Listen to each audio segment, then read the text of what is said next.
When workmen demolishing the abandoned Whitmore mansion in 1982 broke through a bricked-up wall in the basement, they expected to find old storage rooms or forgotten wine cellars. Instead, they discovered 13 ornate tea service sets arranged around an oval mahogany table, each delicate porcelain cup still containing crystallized residue that would later test positive for potassium cyanide. More chilling were the leather-bound ledgers stacked neatly beside each place setting, documenting what appeared to be the systematic poisoning of 17 people between 1924 and 1936. The discovery remained classified by Connecticut State Police for nearly 40 years, the investigation buried alongside the reputations of some of New England's most prominent families. But recently released court documents and survivor testimonies reveal the horrifying truth about the Ashford Hollow Ladies Benevolent Society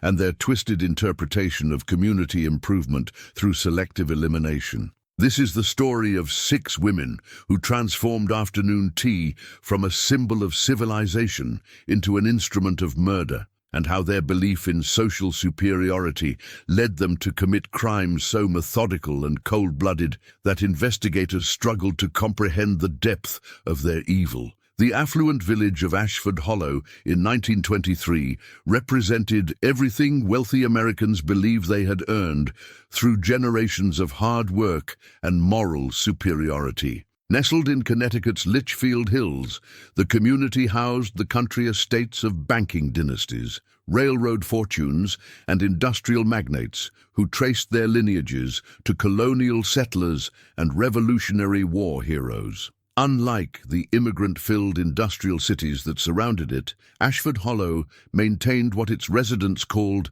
natural social order. Every family knew their position in an unwritten hierarchy, determined by the antiquity of their wealth, the purity of their bloodlines, and their contribution to what they considered American civilization's highest achievements. At the apex of this social pyramid stood Mrs. Eleanor Whitmore, the 62-year-old widow whose late husband had built railroads across 3 states and whose family had owned the largest estate in Ashford Hollow since 1847. Eleanor's authority over the community's social and moral standards was absolute. No family could gain acceptance without her approval, no charity could succeed without her endorsement, and no social event could proceed without her participation. Eleanor ruled through an inner circle of 5 women whose families represented the old guard of American aristocracy. Victoria Ashford, whose ancestors had founded the village,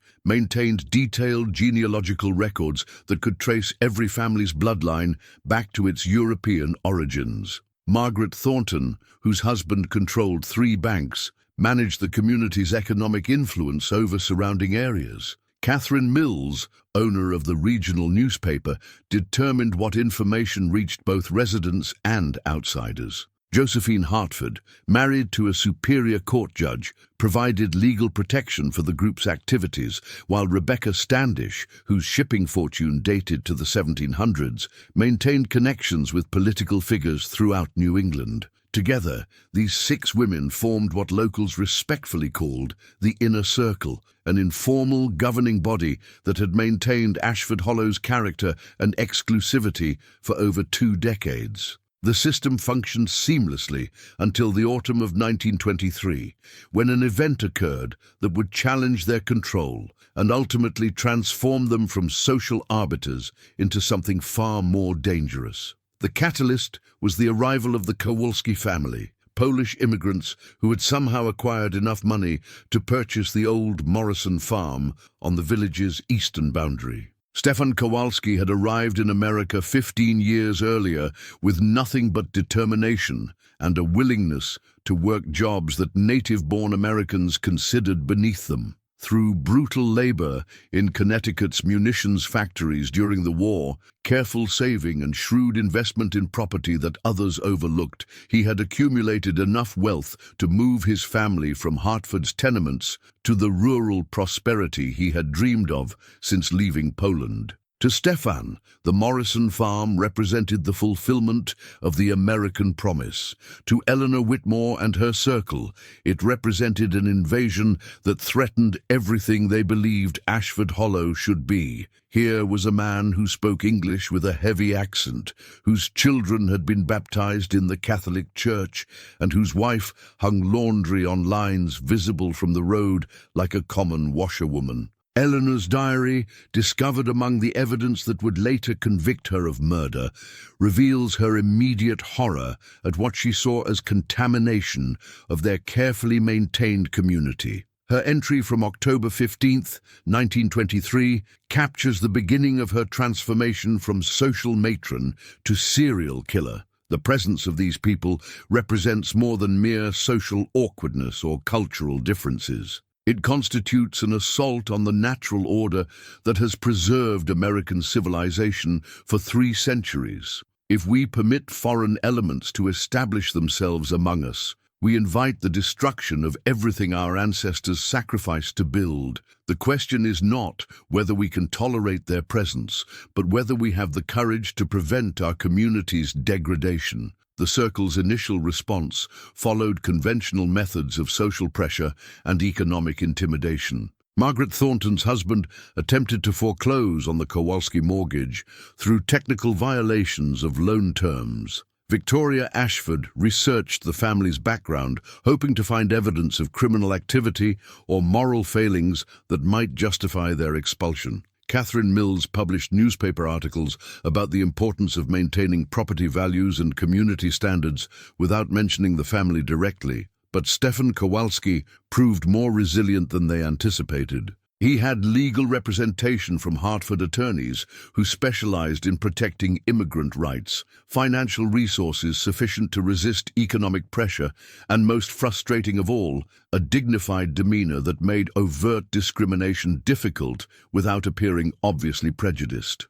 When legal challenges failed and social ostracism proved ineffective, the Circle found themselves confronting something they had never encountered. Someone who could not be controlled through traditional means. The transformation from social control to murder began during what Eleanor carefully recorded as a routine charity planning meeting on December 3rd, 1923. Victoria Ashford raised the possibility that the Kowalski family's continued presence posed threats that transcended mere social inconvenience. Her arguments, preserved in meeting minutes that would later become evidence in a murder trial, revealed the twisted logic that would justify systematic killing. We are not protecting personal preferences or maintaining arbitrary social customs. We are guardians of a civilization that represents humanity's highest achievements. The presence of inferior elements in our community threatens not just property values or social harmony, but the fundamental principles that separate civilized society from barbarism. Our responsibility extends beyond our own comfort to the preservation of everything that makes America worthy of the sacrifices made to create it. Eleanor's response to Victoria's suggestion marked the moment when the Circle crossed the line from social control to criminal conspiracy. Rather than rejecting the implied violence, Eleanor embraced it as a necessary tool for preserving what she considered natural law. Her diary entry from December 5, 1923, documents the birth of what would become one of Connecticut's most sophisticated murder conspiracies. Victoria has articulated what we have all recognized but been reluctant to acknowledge. Conventional methods of maintaining community standards have proven inadequate when confronted with individuals who lack the natural deference that should govern relations between superior and inferior peoples. If legal and social pressures cannot restore proper order, then more direct methods become not just permissible but obligatory for those of us charged with preserving civilization itself. The decision to murder the Kowalski family required careful planning and complete secrecy. The Circle understood that their success depended not just on eliminating the immediate threat, but on ensuring that the deaths appeared natural and generated no investigation that might trace responsibility back to them. This meant developing methods that were both lethal and undetectable, while maintaining the facade of charitable respectability that had always defined their public image. Rebecca Standish provided the crucial insight that shaped their criminal methodology. Her family's shipping business had extensive connections with chemical suppliers and pharmaceutical manufacturers, giving her access to exotic compounds that could produce death while mimicking natural disease. During a January 1924 meeting disguised as a charity tea, Rebecca presented her research on what she euphemistically called biological solutions to social problems. Certain compounds, properly administered, can induce cardiac episodes, respiratory failures, or neurological incidents that even trained physicians would attribute to natural causes. The key lies in careful dosage, proper timing, and most importantly, ensuring that the targets have no reason to suspect they are being deliberately harmed. A person who dies after partaking of refreshments prepared by respected members of the community creates no suspicion and generates no investigation. Over the following months, the Circle perfected their methodology through careful experimentation and research. Eleanor's connections to medical suppliers through her late husband's business associates provided access to various toxins. They tested different compounds on stray animals, determining proper dosages and identifying which substances produced the most convincing symptoms of natural death. Their breakthrough came when Josephine Hartford discovered that certain crystalline poisons could be incorporated into specially prepared sugar cubes that dissolved completely in hot tea while releasing their lethal contents slowly enough to delay symptoms for several hours. The victim would consume the poisoned refreshment during a pleasant social gathering, return home feeling normal, and die hours later in apparent comfort, surrounded by neighbors who would testify to their good health during their final afternoon. The murder of Anna Kowalski, Stefan's wife, took place on a crisp spring afternoon that seemed to embody everything the Circle claimed to be protecting about their way of life. Eleanor Whitmore had extended a personal invitation to Anna for what she described as a welcoming tea, an opportunity for Ashford Hollow's established families to demonstrate Christian charity towards someone they had previously treated with cold politeness. Anna, who had been hoping for exactly this kind of acceptance since her family's arrival, spent the morning preparing her finest dress and practicing the English phrases she had been learning from her children. Her excitement was recorded by her eldest daughter Maria, who would later testify about her mother's joy at finally being invited into the social circle she had admired from a distance. The tea was held in Eleanor's magnificent parlor, decorated with fresh flowers from the estate's gardens and furnished with the Whitmore family's finest china. All 6 Circle members attended, along with 3 other prominent ladies, whose presence served to legitimize the gathering and provide additional witnesses to Anna's apparent good health during the event. Eleanor played the perfect hostess, ensuring that Anna felt welcomed and included in conversations about charity work, gardening, and community improvement. Victoria Ashford later described Anna's behavior during the tea as perfectly normal and cheerful, participating eagerly in discussions about her plans for improving the old Morrison property and expressing sincere gratitude for being accepted into Ashford Hollow's social life. The poisoned sugar cube was administered by Catherine Mills, who served as Eleanor's assistant in preparing and serving refreshments. Catherine had practiced the substitution dozens of times, ensuring she could replace a normal cube with the deadly one without any visible hesitation or suspicious behavior. Anna received her tea with the same grateful smile she had maintained throughout the afternoon, consuming it completely while describing her hopes for her children's education and integration into American society. The gathering concluded with expressions of mutual satisfaction and promises of future social engagements. Eleanor presented Anna with a small gift, a silver picture frame engraved with the Ashford Hollow seal as a token of her acceptance into the community. Anna left the Whitmore estate glowing with happiness, believing she had finally achieved the American dream that had motivated her family's immigration to Connecticut. Anna Kowalski died alone in her bedroom at 4 o'clock the following morning, approximately 10 hours after consuming the poisoned tea. The symptoms began around midnight, with what she initially dismissed as indigestion, progressing rapidly to severe chest pains and difficulty breathing. By the time she realized she needed medical help, she was too weak to wake her sleeping husband or reach the telephone in the farmhouse kitchen. Her body was discovered by Stefan when he woke at dawn to begin his daily chores.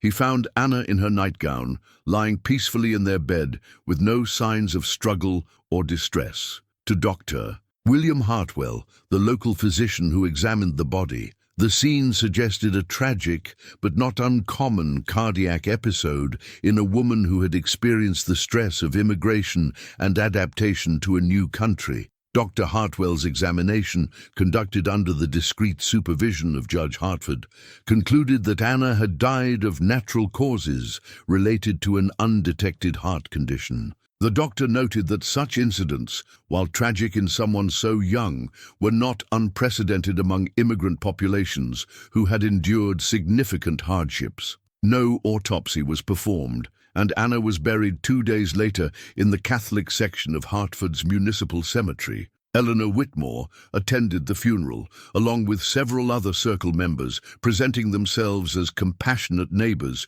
who had embraced Anna during her brief time in their community. Their presence was noted approvingly in Catherine Mills's newspaper, which praised the ladies of Ashford Hollow for their Christian charity towards someone of different faith and background. With Anna Kowalski dead, the circle expected Stefan to abandon the farm and return to Hartford with his children, unable to maintain the property without his wife's help with domestic responsibilities. But Stefan's response revealed the depth of his commitment to the American dream and his determination to provide his children with opportunities he had never possessed. Instead of retreating to urban poverty, Stefan hired Maria Gonzalez, a Spanish immigrant widow, to help manage his household and care for his younger children. He expanded his farming operation, purchasing additional livestock and planting crops that served Hartford's growing market for fresh produce. Most frustrating to the circle, he began attending the Protestant church in neighboring Millerville, apparently attempting to integrate more fully into American religious life. Stefan's resilience and adaptation forced the circle to confront the possibility that eliminating his wife had been insufficient to achieve their goals. Victoria Ashford's meeting notes from June 1924 document the group's decision to expand their operations beyond single targets, to encompass what they began calling comprehensive community improvement through selective population management. The systematic elimination of the Kowalski family became the circle's most ambitious project, requiring 18 months of careful planning and execution. Each death had to appear natural, occur at appropriate intervals to avoid suspicion, and contribute to the ultimate goal of reclaiming the Morrison farm for more suitable ownership. Stefan Kowalski died on a cold February morning in 1925, 8 months after his wife's passing. His death was attributed to pneumonia complications, though the bacterial infection that killed him had been carefully introduced through contaminated food prepared by Rebecca Standish and delivered as a charitable gift during his recovery from a minor farming accident. The timing ensured that his illness would be attributed to natural weakness following injury rather than deliberate poisoning. The couple's 3 children survived their parents by varying periods, each succumbing to apparently different causes over the course of the following year. 12-year-old Maria died of what appeared to be scarlet fever after attending a community picnic where Margaret Thornton had personally prepared refreshments for the immigrant children. 10-year-old Stefan Jr.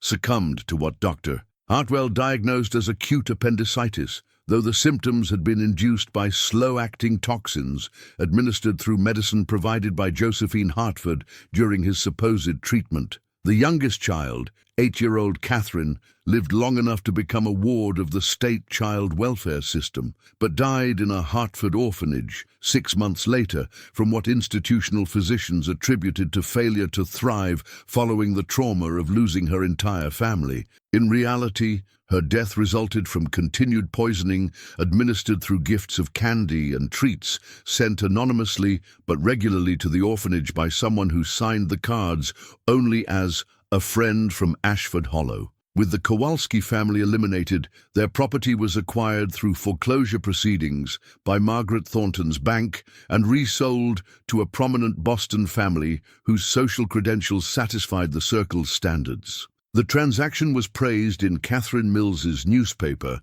as an example of how natural economic forces preserved community character by ensuring that property ownership reflected social merit and cultural compatibility. The success of their first systematic elimination convinced the Circle that murder was not just an effective tool for addressing immediate threats, but a versatile method for reshaping their community according to their vision of proper social order. Between 1925 and 1930, they expanded their operations to include anyone whose presence in Ashford Hollow failed to meet their standards of respectability, social contribution, or moral worth. Their victims during this period included Samuel Morrison, the elderly farmer who had sold his property to the Kowalskis and whose loose tongue about the transaction had embarrassed several Circle members. Morrison died of apparent food poisoning after attending a harvest festival where Eleanor Whitmore had personally prepared several dishes. Dr. Thomas Wright, a young physician who had moved to Ashford Hollow with modern ideas about public health and social welfare that threatened the established order, succumbed to what appeared to be a stroke while treating patients in his clinic. Margaret Kelly, an Irish widow who had established a small boarding house that catered to traveling salesmen and working-class families, died in what seemed to be an accidental gas leak in her kitchen. The accident occurred just hours after she had announced plans to expand her business to include permanent residents who worked in nearby factories, a development the Circle viewed as incompatible with Ashford Hollow's residential character. Each murder was meticulously planned to appear natural and generate no official investigation. The Circle had developed a sophisticated repertoire of killing methods, from slow-acting poisons that mimicked heart disease to bacterial agents that produced fatal infections to environmental hazards that caused apparently accidental deaths. They maintained detailed records of their activities, not from criminal pride, but because they genuinely believed their work represented important contributions to social science and community management. Eleanor Whitmore's diary entries from this period reveal a woman completely convinced of her moral righteousness and the scientific validity of her methods. She wrote extensively about the philosophical implications of their work, describing it as a form of applied eugenics that improved society by removing inferior individuals who would otherwise contaminate the gene pool and corrupt social institutions. We have discovered that the most effective charity is not prolonging the lives of the unfit, but ensuring that superior individuals can flourish without interference from their biological and social inferiors. Every person we remove from this community creates space for someone more worthy to contribute to American civilization. History will recognize our work as pioneering research in practical social improvement. The Circle's growing confidence and success made them increasingly ambitious in their target selection. By 1928, they had begun eliminating people whose only offense was failing to show proper deference to their authority or questioning their decisions about community affairs. Their victims included Robert Chen, a Chinese immigrant who had established a successful laundry business despite facing significant discrimination, and Father Michael O'Brien, an Irish Catholic priest whose advocacy for immigrant families had made him persona non grata among Ashford Hollow's Protestant establishment. The elimination of Father O'Brien demonstrated the Circle's most sophisticated technique yet developed. Rather than using poison or staged accidents, they arranged for his death to occur during what appeared to be a robbery attempt. Rebecca Standish's criminal connections in Hartford provided access to professional thugs who killed the priest during a supposed mugging, though the attackers were themselves murdered within days to prevent any possibility of their revealing who had hired them. Each successful murder reinforced the Circle's conviction that they were engaged in necessary work that served the greater good of American society. They began to see themselves not as criminals, but as pioneers in a new form of social management that would eventually be adopted by enlightened communities throughout the country. Eleanor's correspondence with women in similar communities across New England reveals her efforts to establish a network of like-minded individuals who might implement comparable programs in their own areas. But their success had also made them careless in ways that would ultimately lead to their exposure and destruction. By 1930, the Circle had eliminated 14 people whose deaths had created a statistical anomaly that began attracting attention from state health authorities investigating unusual mortality patterns in rural Connecticut communities. Dr. Harrison Webb, an epidemiologist with the Connecticut Department of Health, had begun researching why Ashford Hollow showed mortality rates significantly higher than comparable communities, with deaths consistently occurring among people who had recently experienced conflicts with established residents. His investigation, conducted quietly to avoid alarming local authorities, identified patterns that suggested something unnatural was occurring in the affluent village. The Circle's response to Dr. Webb's investigation revealed how completely their criminal success had corrupted their judgment and made them overconfident in their abilities. Rather than exercising caution or temporarily suspending their activities, they decided to eliminate the epidemiologist using the same methods that had proven successful against their previous threats. Eleanor Whitmore personally volunteered to murder Dr.